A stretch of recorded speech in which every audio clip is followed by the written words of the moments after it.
오늘은 시편 23편의 말씀을 통해서 부족함이 없는 이유에라는 제목으로 주의 말씀의 은혜를 함께 나누도록 하겠습니다.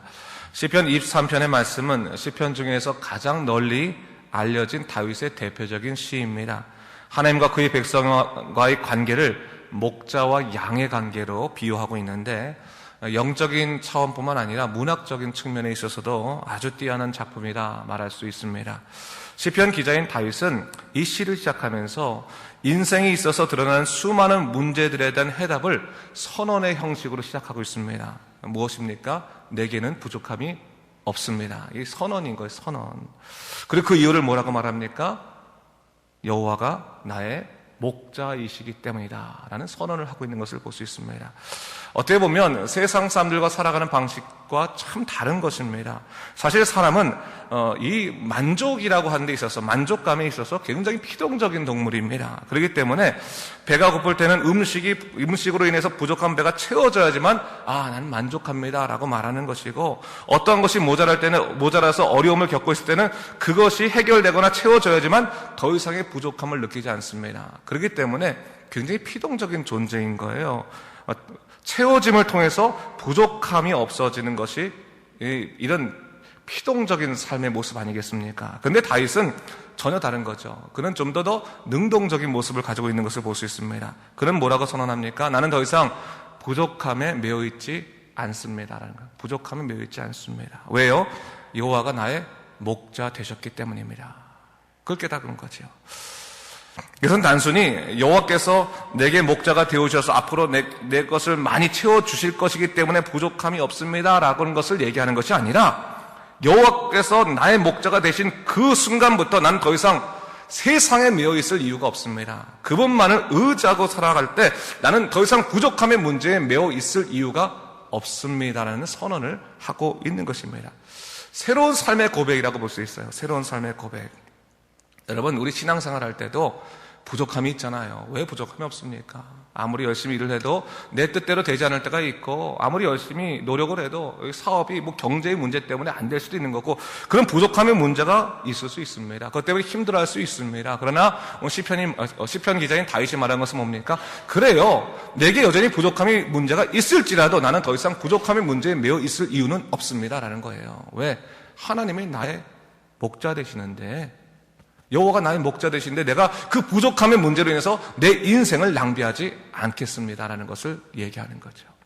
여러분, 이거 참 이 다윗이 이 믿음의 사람으로 참 깊이가 있는 것은 뭐냐면, 다윗은 출발점이 어디서부터 출발했는지를 알았던 거예요. 출발점이.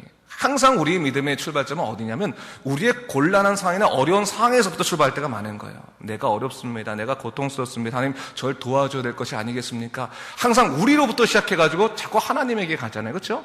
근데 다윗은 좀 다른 거예요. 방향이. 어디서부터 출발합니까? 하나님으로부터 출발해서 자기에게 오는 거예요. 하나님은 누구신가? 내 목자이십니다. 그러면 그 목자는 나를 언제나 인도하십니다. 출발점이 다른 거예요. 출발점이.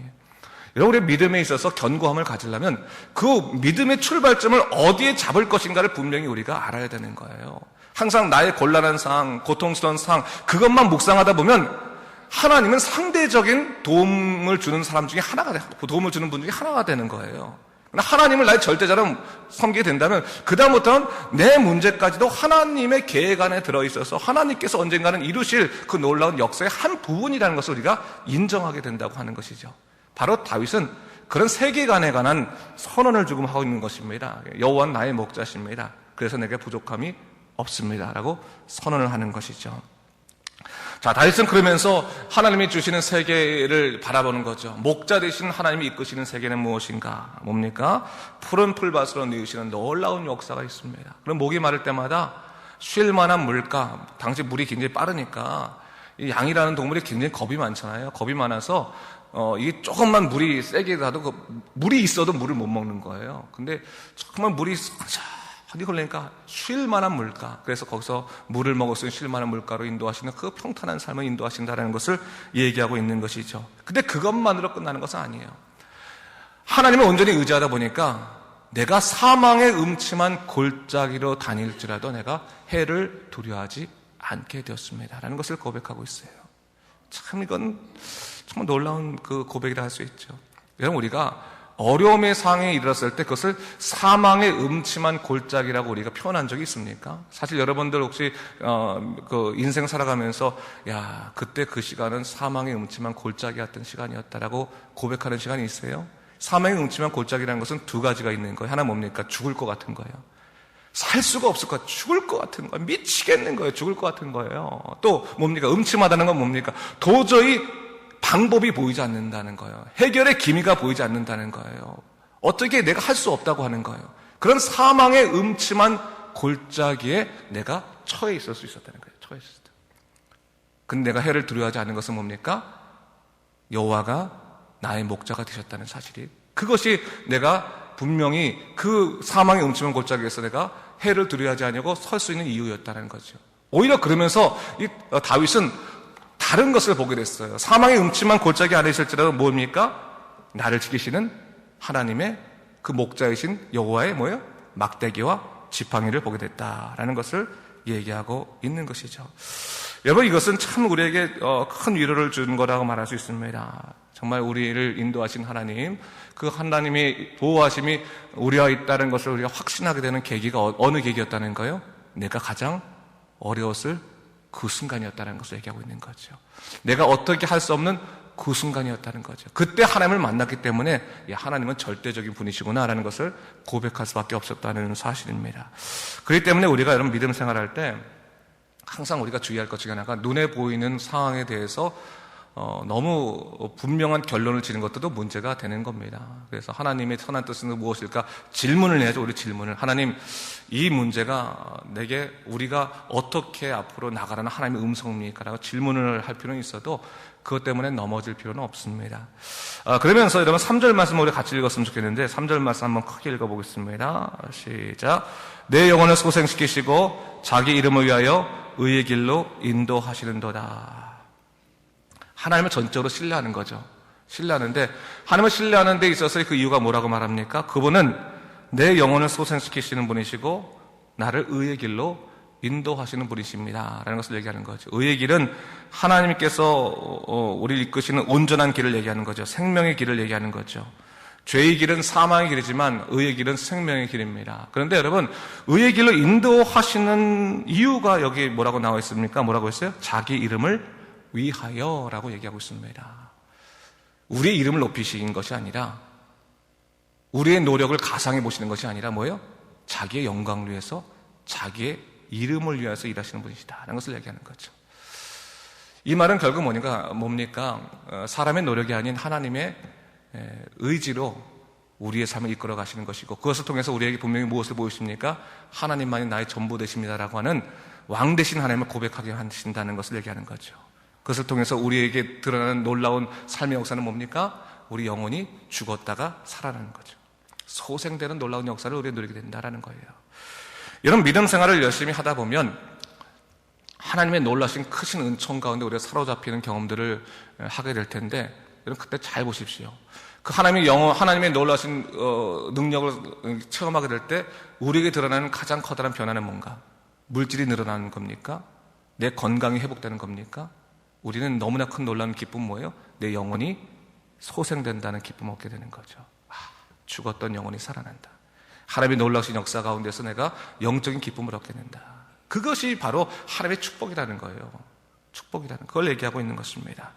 자, 그러면서 4절 말씀 보니까 아까도 말했지만 주의 지팡이와 막대기가 나를 보호하신다라고 얘기했죠. 지팡이라고 하는 것은 뭡니까? 양들을 이끄는 것이죠. 양들을 이끄는 그러니까 하나님의 인도하심의 도구를 얘기하는 거죠. 이건 뭡니까? 결국 구원의 십자가를 얘기하는 거죠. 구원의 십자가가 우리에게 있으니 뭐예요? 항상 우리가 어디로 가야 될지를 분명히 알게 하신다라고 하는 것이죠. 그리고 막대기는 뭡니까? 그건 외부에 침략해 들어오고 우리를 죽이려고 하는 수많은 이리떼, 맹수들, 야생동물들 같은 그러한 그 악한 원수들에 관해서 하나님께서 뭐예요? 당신의 막대기를 우리를 지키시겠다. 정말 검으로서 영적인 방패로서 우리를 지키시겠다라는 것을 얘기하는 거죠. 그러니 여러분 우리가 믿음 생활할 때 어려움 겪어도 우리에게 충만한 기쁨이 될 수 있는 이유가 뭐냐면 주의 지팡이와 막대기를 우리가 경험하니까요. 그건 얼마나 큰 기쁨이겠습니까? 여러분, 믿음 생활할 때 가장 아쉬운 믿음 생활, 안타까운 믿음 생활이 뭐겠습니까? 하나님을 체험하지 못하는 겁니다. 하나님이 계신지 안 계신지, 평생을 교회 다녀도 하나님이란 분이 계신 거야 안 계신 거야 는 도대체 머리로는 이해할 수 없고 도대체 난 느껴지지가 않아. 그거 자랑할 만한 일은 아니죠. 그렇죠? 하나님이 경험돼야 되죠. 나를 도우신 하나님. 때로는 어려움이 있다 할지라도 왜 내게 이런 어려움을 주셨어요? 라고 항의하는 것이 아니라 어려움에 처했지만 하나님께서 나를 향해서 지키시는 그 놀라우신 막대기와 또 나를 인도하시는 지팡이를 경험했으니 감사합니다. 그러면 그거 더 놀라운 고백이죠. 그 지팡이와 막대를 경험한 사람들은 무엇을 경험하는 거예요? 자기 영혼이 소생되는 놀라운 영적인 역사를 경험하게 되는 것입니다. 그것이 여러분 참 믿음 생활의 신비인 것 같아요. 솔직히 한번 생각해 보세요. 여러분, 우리가 열심히 일해가지고 노력해서 얻는 경제 생활에서는 꼭 믿음 생활이라는 게 필요 없을 수 있어요. 그럼 열심히 세상의 이 지혜를 갖고 살아가면 됩니다. 근데 여러분, 우리가 믿음 생활이 필요한 이유는 뭡니까? 이 세상에서 끝나지 않도록 영원한 세계까지 하나님이 약속하신 세계에 들어가기 위해서 우리가 믿음 생활하는 거잖아요. 그러려면 뭡니까? 하나님을 누려야 되는 거예요. 하나님이 항상 우리에게 경험되고 그분이 인도하시는 것이 우리 삶 속에서 누려져야지만 우리가 믿음 생활 통해서 우리의 일상생활을 뛰어넘는 하나님의 놀라신 은총을 우리가 경험하고 살아갈 수 있게 되는 것입니다. 절대로 잊지 말아야 되는 거죠. 그러면서 궁극적으로 우리 계시는 하나의 약속이 하나 있는데 5절 말씀, 우리 5절 말씀 읽겠습니다. 시작. 주께서 내 원수의 목전에서 내게 상을 차려주시고 기름을 내 머리에 부으셨으니 내 잔이 넘치나이다. 당시 팔레스타인 지방에서 연애를 할 때 풍습이 하나 있었습니다. 잔치를 할 때 풍습. 뭐냐면 초대받은 사람들 중에서 귀빈들에게는 머리에 기름을 부어주는 풍습이 있었어요. 그래서 그 초대받은 사람들이 이 사람은 정말로 내게 소중한 사람입니다. 내게 중요한 사람입니다. 라는 것을 알리는 그런 풍습이 있었거든요. 그것을 이렇게 비유해서 얘기하는 거죠. 하나님께서 사람들 다 이상 모으셨단 말이죠. 근데 그 모은 사람들 중에서는 내 원수도 있을 거란 말이죠. 근데 하나님께서 나를 와. 내 머리에 기름을 부어주시는 거죠.